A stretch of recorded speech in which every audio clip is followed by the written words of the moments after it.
안녕하세요, 시청자 여러분. 최유정 전문가입니다. 어제 조선 섹터가 정치적 변수로 급락하면서 시장이 크게 흔들렸죠. 하지만 오늘은 상황이 달라졌습니다. 대통령실이 중국의 한화오션 제재에 대해 통상 채널을 가동하겠다고 밝히면서 조선업 전반의 불안 심리가 빠르게 진정되고 있습니다. 결국 어제의 급락은 추세 전환이 아니라 단기적인 충격으로 제한될 가능성이 커졌다는 뜻이겠죠. 오늘은 정부의 대응 이후 시장이 어떻게 반응하고 있는지, 그리고 왜 삼성중공업이 여전히 조선 섹터의 중심에 있는지를 함께 짚어보겠습니다. 시작 전에 좋아요, 유익하셨다면 구독도 부탁드립니다. 이번 사안의 핵심은 정부가 조선업을 외교통상 협력의 주요 산업으로 보고 있다는 점인데요. 대통령실은 중국의 제재는 통상 질서에 어긋난 만큼 한중 간 공식 채널을 가동해 대응하겠다고 발표했습니다. 이는 정부가 직접 개입해서 불필요한 긴장을 확산시키지 않겠다는 신호이자 조선업의 전략적 중요성을 다시 한 번 더 강조한 조치라고 볼 수 있는데요. 조선은 한미 정상회담 이후 에너지 안보와 해양 플랜트, 수소 운송 등 차세대 인프라 협력의 중심에 서 있기 때문에 이번 대응은 단순한 방어가 아니라 한국 조선소의 기술력과 신뢰도를 보호하는 의미로도 해석됩니다. 정부가 산업 외교의 전면에 나서고 기업은 기술력으로 이를 뒷받침하는 구조가 만들어지고 있는 거죠. 오늘 시장은 여전히 혼조세를 보였죠. 하지만 조선 3사의 낙폭은 전일 대비 확연히 줄었고 삼성중공업 또한 바닥권에서 점차 안정 흐름을 찾아가고 있습니다.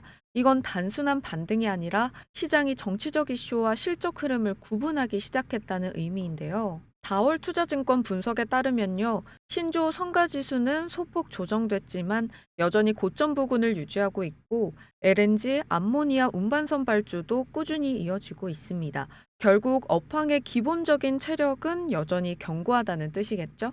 게다가 이미 유럽과 중동 중심으로 포트폴리오를 분산해놨기 때문에 이번 중국발 이슈가 불거졌을 때도 수조 구조에는 영향이 거의 없었고 러시아, 중국 중심의 노출도 낮은 편입니다. 특히 LNG 운반선과 해양 플랜트 같은 고부가 프로젝트는 정치보다 기술 신뢰가 우선되는 시장이기 때문에 이번 같은 외교 변수에도 실질적인 차질이 없다는 점까지 확인될 수 있죠.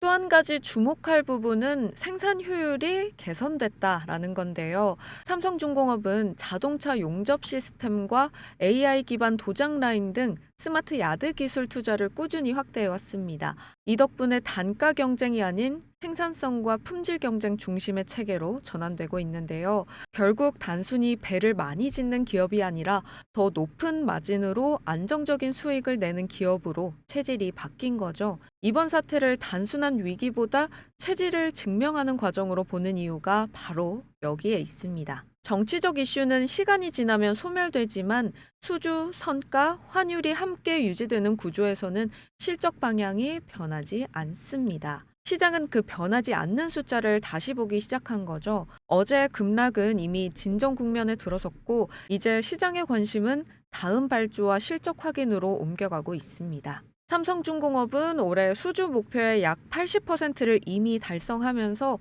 LNG선, 오프쇼어 중심의 고부가 라인업을 통해 하반기 마진 추가 개선의 기대감이 높아지고 있는데요.